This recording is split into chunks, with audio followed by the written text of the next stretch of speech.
झारखंड के मुख्यमंत्री हेमंत सोरेन पर लगे यौन शोषण के आरोप के बाद झारखंड की राजनीति गर्मा गई है।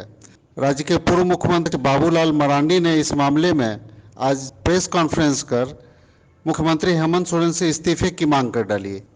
मरांडी का कहना है कि हेमंत सोरेन के मुख्यमंत्री पद पर रहते इसकी जांच सही तरीके से नहीं हो सकेगी, इसलिए उन्हें इस्तीफा देकर के जांच में सहयोग करना चाहिए। आइए सुनते हैं बाबूलाल मरांडी ने क्या कुछ कहा अपने संवाददाता सम्मेलन।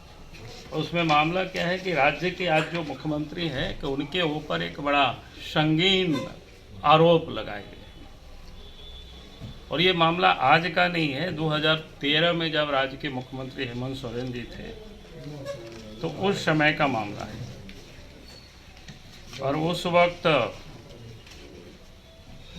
हेमंत सोरेन जी मुंबई गए हुए थे और घटना है 5 सितंबर 2013 की। होटल ताज लैंड साइड में मुंबई में वो ठहरे थे 21वें ताला पर और उस दिन वहाँ पर एक लड़की के साथ बलात्कार होता है। 25 नवंबर 2013 को मेट्रोपॉलिटन मजिस्ट्रेट ने सुनवाई के लिए डेट निर्धारित करते हैं, ठीक है। लेकिन इसी बीच में घटना घटता है और अचानक 23 अक्टूबर को दोबारा एक पिटीशन फाइल होता है कि इसकी सुनवाई आज ही किया जाए।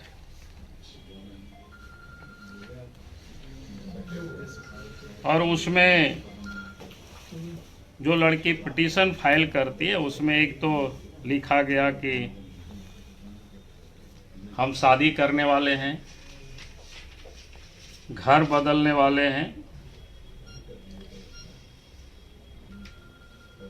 इसलिए हम इस केस को लड़ने की स्थिति में हम नहीं हैं। फिर मामला बहुत दिनों तक लड़की भी कहीं थी, बाकी भी कहीं थे, पता नहीं। फिर 8 अगस्त 2020 को कितना तारीख से फिर से बता। 8 अगस्त 2020 को मतलब अभी लड़की का एक्सीडेंट हो जाता है मुंबई के या कहीं पर। एक्सीडेंट होने के बाद फिर लड़की को संदेह होता है, फिर उनको लगता है कि हमारे इर्द गिर्द कोई हमको पीछा कर रहा है, बाकी कोई फॉलो कर रहा है। तो उन्होंने 8 दिसंबर 2020 को बंदरा पुलिस स्टेशन में एक अर्जी लगाया है, जो हमें जानकारी मिली है कि इस केस को फिर जांच करा। राज्य के मुख्यमंत्री, महाराष्ट्र में भी कांग्रेस पार्टी की सरकार थी, केंद्र में भी यूपीए की सरकार थी और यहाँ भी जो मुख्यमंत्री थे कांग्रेस के सहयोग से ही सरकार चल रही थी, मतलब उस सरकार में कांग्रेस भी थी।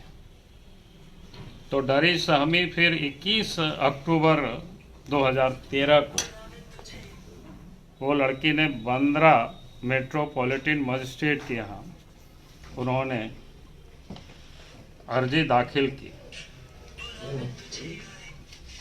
और धारा 376, 366, 365, 354, 323, 506, 120 बी, 34 आईपीसी के तहत उन्होंने वहाँ पर शिकायत दर्ज किया गया और उसमें 2 लोगों को अभियुक्त बनाया गया, एक हेमंत सोरेन और दूसरा सुरेश नागरे। अब सुरेश नागरे कौन है ये तो पता नहीं, कि आप सब लोग तहकीकात करेंगे तो पता चलेगा कि। 8 अगस्त 2020 को मतलब अभी लड़की का एक्सीडेंट हो जाता है मुंबई के या कहीं पर। एक्सीडेंट होने के बाद फिर लड़की को संदेह होता है, फिर उनको लगता है कि हमारे इर्द गिर्द कोई हमको पीछा कर रहा है, बाकी कोई फॉलो कर रहा है। तो उन्होंने 8 दिसंबर 2020 को बंदरा पुलिस स्टेशन में एक अर्जी लगाया है, जो हमें जानकारी मिली है कि इस केस को फिर जांच कराया जाए। अब क्या हो रहा है मुझे तो उसकी कोई जानकारी नहीं है आगे उसके बारे में। अब नीति का एक तकाजा है, जो कि राज्य के मुख्यमंत्री हेमंत सोरेन है, उस समय भी मुख्यमंत्री थे, आज भी मुख्यमंत्री है। नीति का तकाजा है अगर इनके ऊपर एक संगीन अपराध लगे, आरोप लगे,